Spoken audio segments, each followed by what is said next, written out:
Welcome back everyone to what may actually be the last build episode of the 1979 Yamaha DT175 trail bike. I was thinking about it earlier, and actually what got me thinking is my friend Patrick. He's away on a business trip right now and he's getting back in a couple of days. So he hits me up and he asked me, hey man, how close is your bike? And it got me thinking, well, what else do I need to do? So I am basically going to go over everything right now on video, what needs to be done. You guys will see it's really not that much. And I think I'm just going to fit it all into one video. I don't want to drag it out. I just want to get to riding, and I want to actually make cinematic videos with this thing, not just videos in the garage. So, let's start. First things first, front brake needs to be adjusted, way too loose right now. Need to make some sort of mounting for this guy right here so it doesn't flop around. Not that hard. Need to slot the holes in the fender a bit to move it forward. Not that hard. Need to reduce the amount of oil in both forks because I think that's the reason that they're not compressing. At least I hope that's the reason they're not compressing, because if it's not the reason, then the reason is that they're bent from when the red DT175 fell off the trailer, if you may or may not know. We don't talk about that here anymore though. So that's the whole reason I'm building this bike, actually. But moving on, this is probably going to be relatively easy. I'm going to do that today. I'm going to do that right now, actually, after I do this checklist. Just got to wire up the kill switch, which is easy. This wire goes to the triple tree. This wire goes to the CDI. I obviously have to tighten everything up on the front end as well, but that was kind of implied. Got to do this up. Have to change the spark plug, mount the ignition coil. We're good there. Mount the CDI here because it'll plug in right into here. Normally the CDI mounts right here somewhere, yeah, right here. But I'm relocating it because, well, then I don't have to create an extra wiring loom. So that works out well. Have to tighten up all the exhaust stuff. Have to tighten up the swing arm. Have to tighten up the engine. Have to put a chain on it. And last thing, I think the last thing is I have to, mount up the whole rear brake assembly, which isn't that hard. So that's really it. Oh, I have to put a new air filter in. I have to soak that in oil. I have everything for that. I just haven't done it yet because it's a messy job, and I figured I'll do it last. So just gotta make sure I don't forget to do that before I go riding in the dust. I think that's it. And it's really not a lot. It's just a lot of small stuff, right? And I don't want to drag it out. We'll see how far I get with this video, but without further ado, let's start with the forks, because I want to get that out of the way. I want to make sure that those things work and that I'm not doing another front end swap.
Alrighty guys, with the help of my lovely girlfriend, I managed to get the extra oil out of the forks.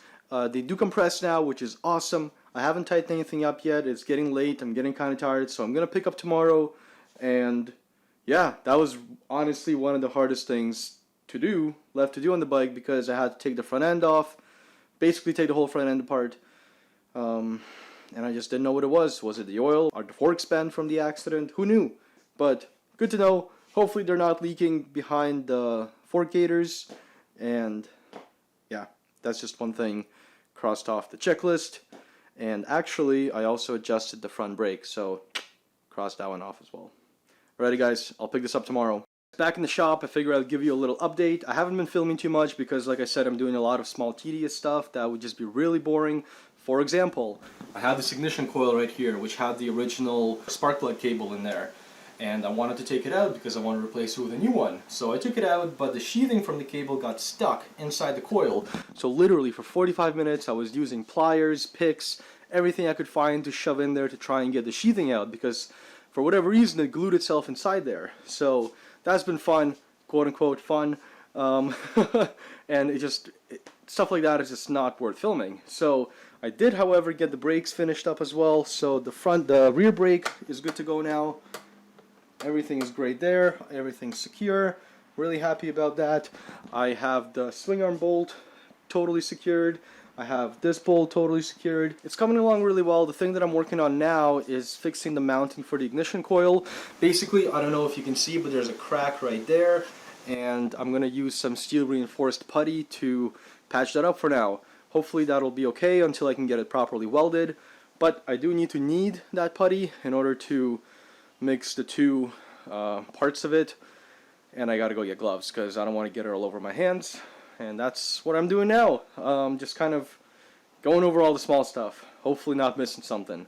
I already feel like I'm forgetting something. Alrighty, I'll catch up with you guys when the ignition coil mounting is all fixed up, and we can move on to the next thing on the list. Also, I'm not sure if I mentioned it, but the reason I took off the fender, the number plate, all that stuff is because I want to make sure the front end is straight with the frame and not, like, you know, accidentally align the fender with the frame, thus having my steering all wonky.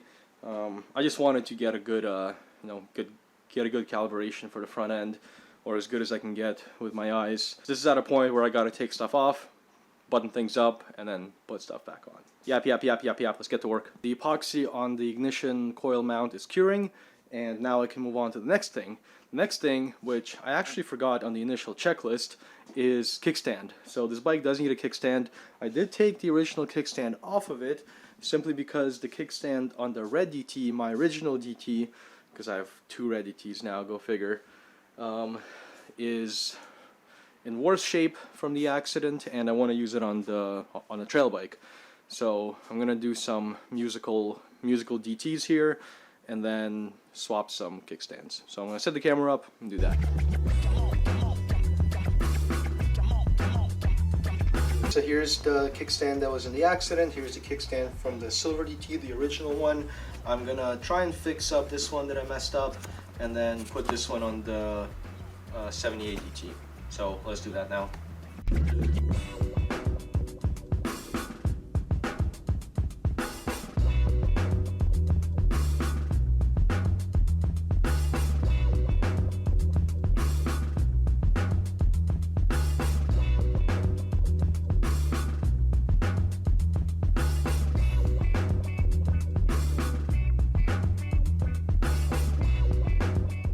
I have the kickstand fixed up. As you can see, it's not split anymore. I got it all good. Have it sanded down a bit. I'm gonna wipe it down from all the grease and the dust rust and whatnot, and give it a quick coat of paint. So the refurbished kickstand is drying. I have it painted. I know the paint will come off, these things get rubbed on the ground and stuff, but I just wanted to protect it from more surface rust. So that's good to go. And now I gotta figure out what to do next. There's things that I gotta do, but I don't know what to start with. I'm gonna go check my list. Kickstand is on, everything is good to go in that sense. I didn't really let the paint dry fully, so I scuffed it up a little, but it's a kickstand. It's gonna get scuffed up. So I don't care too much about that. It's really not that bad. I just dulled up the paint with my greasy fingers. It'll probably buff out once it's dry. So with that said, now I don't want to mess with the ignition coil mount because I already messed with it once and it broke off. I didn't let the epoxy putty cure for long enough. Now I have let it cure for long enough, but I still don't want to touch it. And well, let's just hold off on that for a bit. But what I can do is figure out what ignition coil I'm going to use. I have this knockoff coil right here. I think I'm going to use that, even though I totally just accidentally dropped it on the ground and it bounced a bunch of times and it may be bunk now. But if that's the case, then I have one backup coil left, and we'll just swap that over. But really, it's not that big of a deal. It's pretty easy to replace. So I guess I'm gonna outfit this one with some NGK wire and plug, and we'll get that out of the way. Here it is. It's a NGK cable and a spark plug cap. It's mounted up to this whatever Chinese coil that I found on the 1981 DT175 that I recently got as a parts bike, and well, hopefully this works. I I did drop the coil, like I said, so hopefully that works. But if not, pretty easy to swap to the one that I'm running on my 78, which I know works for a fact. Or in the meantime, maybe I'll be able to get that darn sheathing out of the coil that came on the 79, which I think I can. I just need like precision tools, tweezers or something, I don't know. But anyway, not gonna mount this quite yet. I want to make sure that all of the putty is cured. But what I am going to do, I think, is put the chain on, which is pretty exciting. I do have to degrease the chain. It's pretty dirty and gross. Not that bad. But I will be using this stuff right here that I got. It's WD-40 chain cleaner and degreaser. I'm pretty sure this is okay for O-ring chains. I don't even know if my chain is an O-ring chain. My chain may not even be an O-ring chain. So with that said, I'm going to get a tub, soak this chain up, clean it, and put it on the bike. Never mind, not going to do the chain right now because it requires me to rinse it off afterwards, and I need to use the hose for that, and I do have a basement neighbor, so I want to be respectful and not make noise with the hose. So I'll do that tomorrow, no big deal. It'll take very little time. What I can do now though is take the bike off the stand, tighten up the front suspension, finally get it all tightened up, and then I can actually readjust the oil level again. The other thing that I can do is 3D print a little mount that will hold my front plate close, I guess not close, but secure to the forks, basically off of this hole. I'm gonna 3D print something for that, probably right now, figure out the front end, kind of start going front to back again, seeing what else I might have missed, because I've been skipping around. So here's the little mount that I 3D printed. It's just going to mount up to this hole right here. I know it's hard to see, but I'm going to do that now and see if it fits. Well, I'd say that worked out pretty well. Obviously I have the other two straps here that are going to secure it, but I'm going to take that off for now and secure the whole front end. There's a bit of a method to tightening up the front end, and what you have to do is take the bike off the stand, lock the front brake, and compress the suspension up and down several times to let everything align itself and get into its happy position. That's exactly what I'm going to do now, and hopefully it's all good.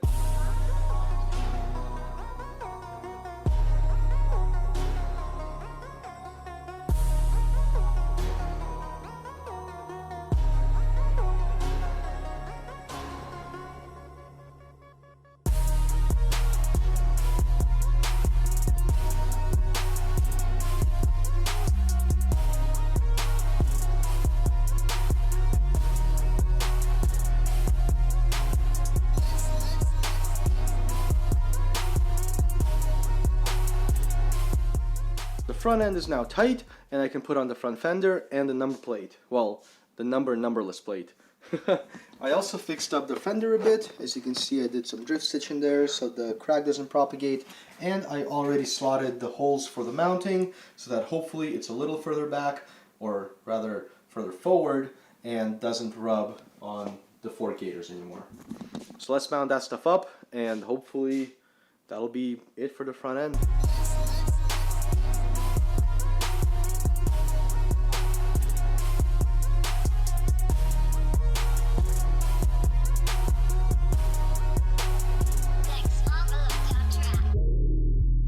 Well, I can't say that the fender clears the gator that much more, having moved it, but honestly I couldn't slot the holes that much further simply because the rear ones, if I were to slot them further, I would be basically slotting into the curve of the fender, and it's, yeah, I don't know. I didn't want to do that. It's fine, it clears. I compressed the suspension several times and it does clear the fork gator. If it starts rubbing through after a ride, I'll just keep an eye on it. If it starts rubbing through, I'll know to trim it or fix it again, whatever. It'll be okay. Just small details that I'll work out after the shakedown. The front plate is secure now. It's not going anywhere. Before it was really, it was really easy to move it around. It kept tilting and stuff, but having that little mount there is helping a whole lot. It's getting to the point where I'm getting tired and I can't talk very well, so I'm gonna pick this up again tomorrow. But this bike is getting so close. Like chain wiring, which is simple. Like I gotta plug the CDI in and solder two connections. Sorry. Drill some holes for the gauge mount and There's not that much left, guys. This is ridiculous. This is ridiculous. I can't believe that this bike is almost done. I think in my head I'm like avoiding the fact that it's almost done, and I keep trying to find things to fix on it or to do on it. But regardless, I need my rest, so I'm gonna go do that, and I'll see you guys in a second. It's day number 3 of trying to finish this bike. Definitely getting close. I got all the parts that I need for it now. I just got fuel line, I got a fuel filter, and that's really what was missing, I think, as far as physical components goes. I do have to make some sort of mounting for the CDI, which is a little tricky. I need to put the chain on first because I need to see how much clearance I have, and that's why I'm going to clean the chain now and throw that on and finally have a working drivetrain.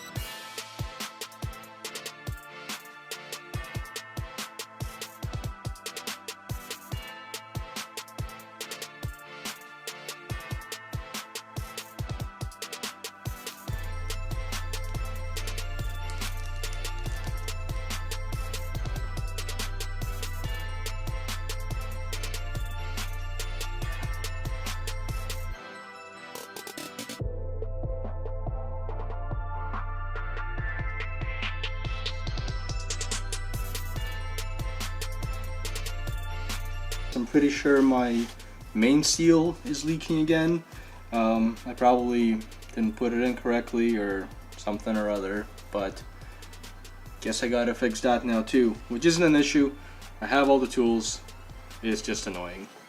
There's some oil right there, and I was wondering where that came from.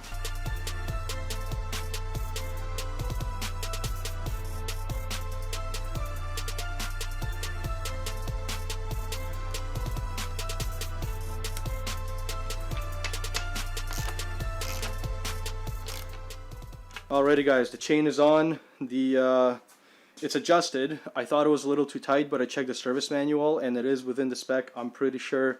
I am a little bummed about the main seal and my ability to my lack of ability to do it properly the first time.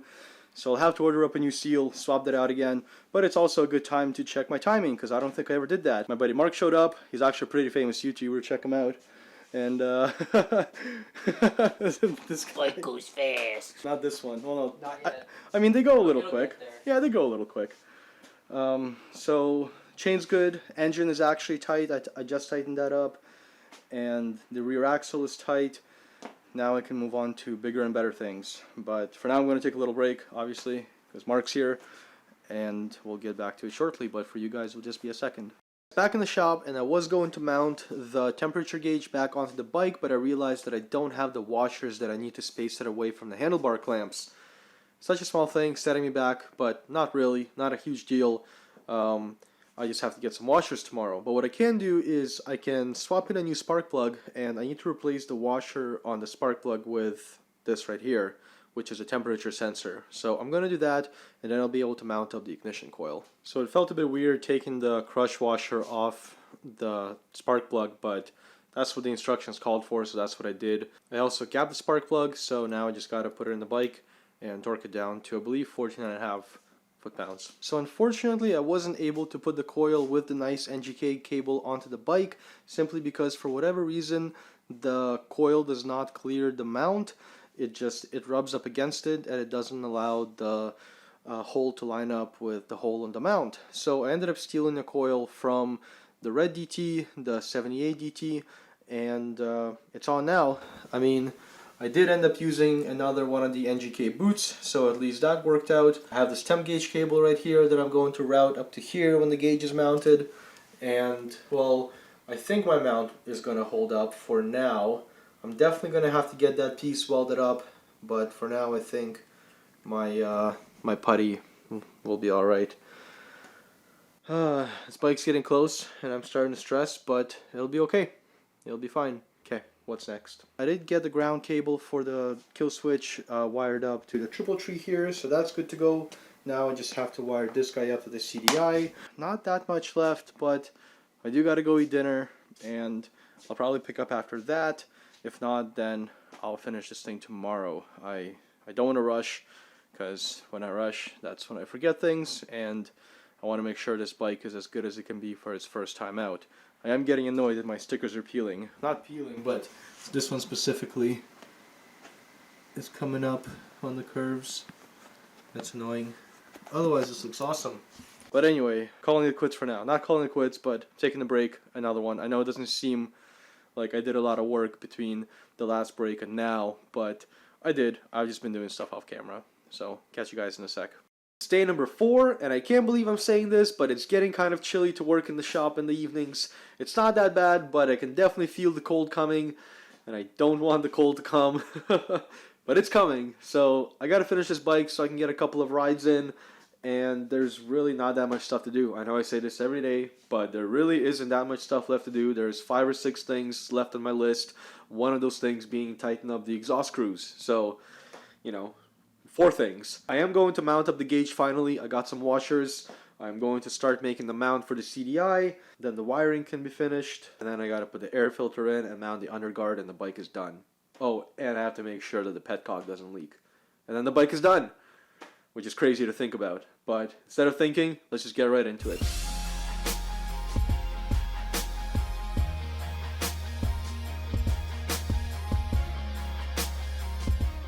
The gauge is mounted up. It's good to go. Gotta get some better light on there. It's good to go. I'm gonna have to run the wiring somehow. What I was thinking actually of doing is running it through here and through this hole, and then just out to here. I think I might still do that, but I'm gonna leave that until I do all of the wiring. Now comes the fun part of making the CDI mount, which is gonna be pretty tricky. It's not that I'm not a great metal worker, it's that I don't have a lot of tools. So this is going to be tricky in that sense because I just don't have the tools. But what I'm going to do is mount it off of here, off of this, I guess, rubber grommet. I'm going to make a plate that goes out this way, has 2 prongs sticking out, just like right here.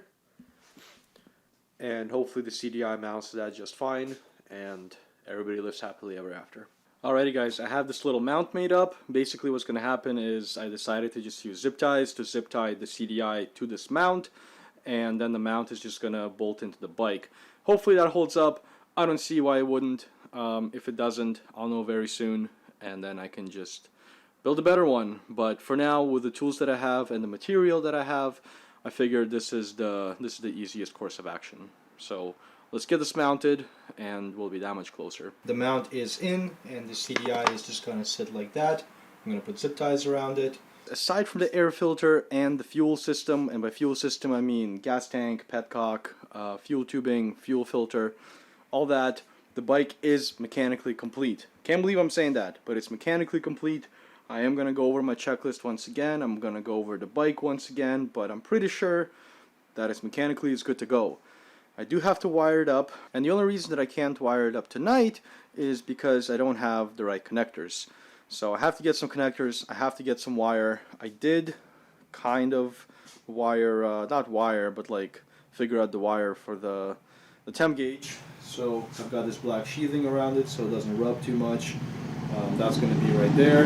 That goes into the frame, into here. It's going to be strapped up underneath here, and then go down towards the engine. So wiring has always been my weak point. I don't like wiring. It feels messy.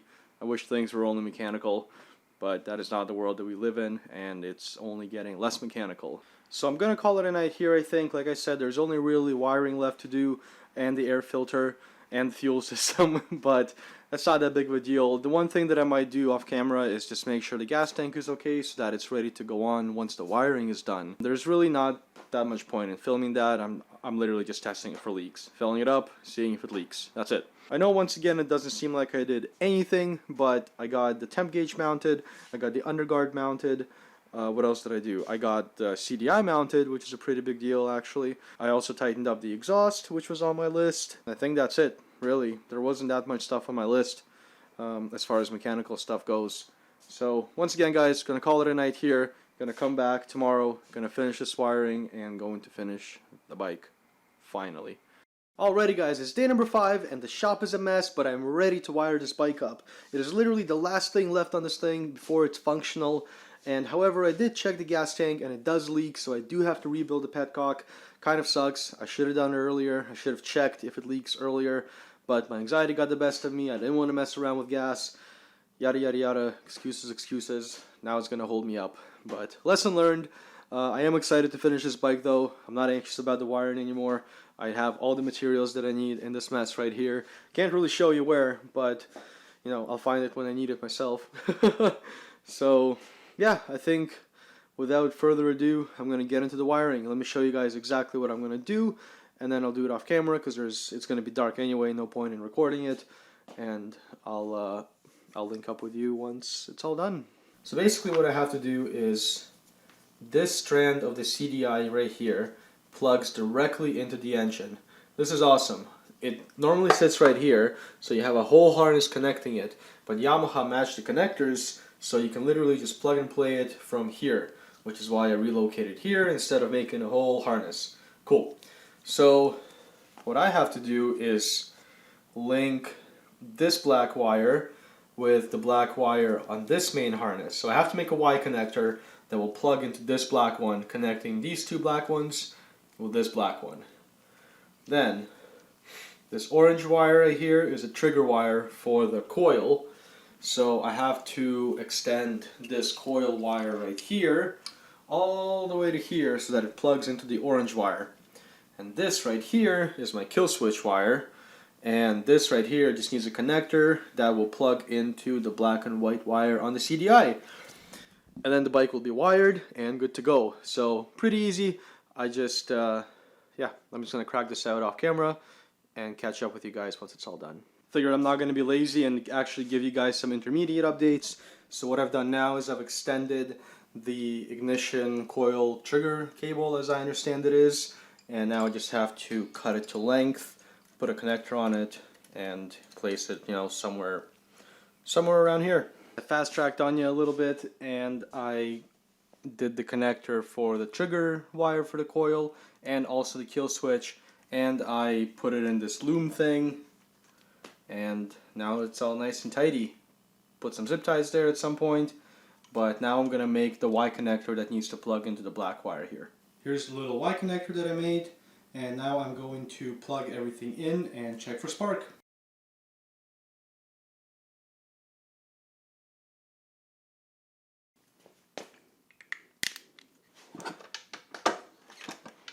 Well, I saw a strong spark there. Yep, and now switch off. No spark. Woohoo! Well, that is awesome. I love when wiring works in the first try, especially because I'm not that good at it. Now I'm gonna clean it up, mount it up, make it tidy, and she'll be done. You know how I said it's getting chilly to work in the garage? Yeah, I lied. I'm a dummy. Okay, so I also made this little piece right here, which I want to use to space out the CDI away from that bolt so it doesn't rub up against it and for whatever reason cause issues. So got a little rubber pad here, and now I'm going to strap the CDI in for good. The wiring is entirely done. That's just amazing. It actually went really smoothly. The only thing that I have to do is make a little cap for this connector right here so it doesn't get water inside it. But hopefully you can see everything is tucked inside there. Yes, it's zip tied, but you know, I think it's good enough. At the end of the day, it's a trail bike. That one's for you, Drew. I can't snap my fingers with my right hand. But I don't even know what to say. I'm used to thinking of what to do next on it, and as it stands, I just need to do the gas tank, put the gas tank on, put some fuel in it, and go. That's gonna drive me nuts. I just know it. So even though there's a couple of things left to do, really minor things, like I said, the bike is technically done. If I had to, I could ride this thing right now. But I think this is where I'm going to call it the end of this episode. I guess the final build episode, really. I mean, there's not going to be much more building going on. Just a couple of behind the scenes adjustments here and there. And the next video that's going to be on this bike is the reveal video, which I'm not sure when that's going to happen. Maybe, hopefully in a week or so, depending when I get all my parts in. But I can't wait. It's going to drive me nuts not being able to ride it, but it is technically rideable, so I'm pumped. Thank you guys very much for sticking around for this build episode. I'm sure I'm missing a ton of stuff, like, actually, for example, the one regret that I have is I wish I got a new tire for the rear. This one is kind of spanked, but I might still do that. It's not a big deal swapping the tire over, and it would really change the look of the bike and make the bike more capable in the trails. Like I said, thank you guys very much for sticking around for this series, for this episode if you're still here, because it's a long one. I really appreciate your support. This bike has certainly come a long way. I didn't think that... I honestly didn't think I would finish it. I've never... this is my first like enduro that I've built up from the frame up. I've built up mopeds and stuff, but you know, this is my first enduro, so that's pretty cool. I'm really proud of it. I'm proud of myself, and I just can't wait to ride it now. So stay tuned for that video. The first startup video, the reveal video, is gonna look brand spanking new. It's not gonna look brand new, but like I said, it's gonna look a lot more complete than it does now, obviously, because it'll have the gas tank, it'll have the seat, it'll have the side covers, which I'm also in the process of fixing. But all that stuff is not a big deal. I'm gonna get that done and film the review video. I'm rambling because I'm tired, and I'm just happy that this thing's done. So once again, thank you guys very much for watching, and I will see you in the next video. Bye. Psych! Video's not over. I put off putting this video out for so long that I actually fully ended up finishing the bike. So I figured I would just document it and throw it in this video, and then I can call it 100%. So here, let me show you what I did. The first big thing that I did is I fixed my side cover. As you can see, I have a piece glued into there. A little less pretty on the other side, but that doesn't matter. And what I did there, one second, let me pick up a dampener that dropped. What I did there was I took a good side cover, which I luckily had, and I took the bad one. I scanned them on a scanner, just a regular 2D scanner. I then cropped the images, I made them only black and white, and I used a free trial vector conversion software to convert the images to a vector, which I then was able to save as a DXF file, import it into CAD, superimpose the two images, and come up with the precise piece that will fit in there to make it whole again. So hopefully it works out, hopefully it holds. I think it's pretty cool that I was able to repair it like that, but time will tell how sturdy and functional it actually is. So that's the one thing that I finished up that I needed to finish up. I also got these new dampeners in the mail, not in the mail, but I ordered them through the dealer. I finished up the petcock, so the petcock is fully rebuilt. It's good to go right here. The gas tank is already filled up with 5 liters of fuel, and she is not leaking, as you can tell. One sec, I need to find some wood to knock on. Alrighty, I got my fuel filter, I got my lines, that's good to go, and I 3D printed a little cap for the accessory connector, like I said, so that it doesn't get flooded with water and, you know, doesn't short out or anything. So now, literally, I'm going to put the side covers on, I'm going to wheel the bike out, and I'm going to try starting it. I don't know if I'm going to put it in this video, but if you guys are following me on Instagram, by the time this video goes up, you would have already seen me run this bike. So, there you go. Once again, thank you guys for watching. Thank you for sticking around throughout this series. It was awesome. I can't believe this thing is actually done 100%. And yeah, thank you for your support, and I'll catch you in the next video. Bye.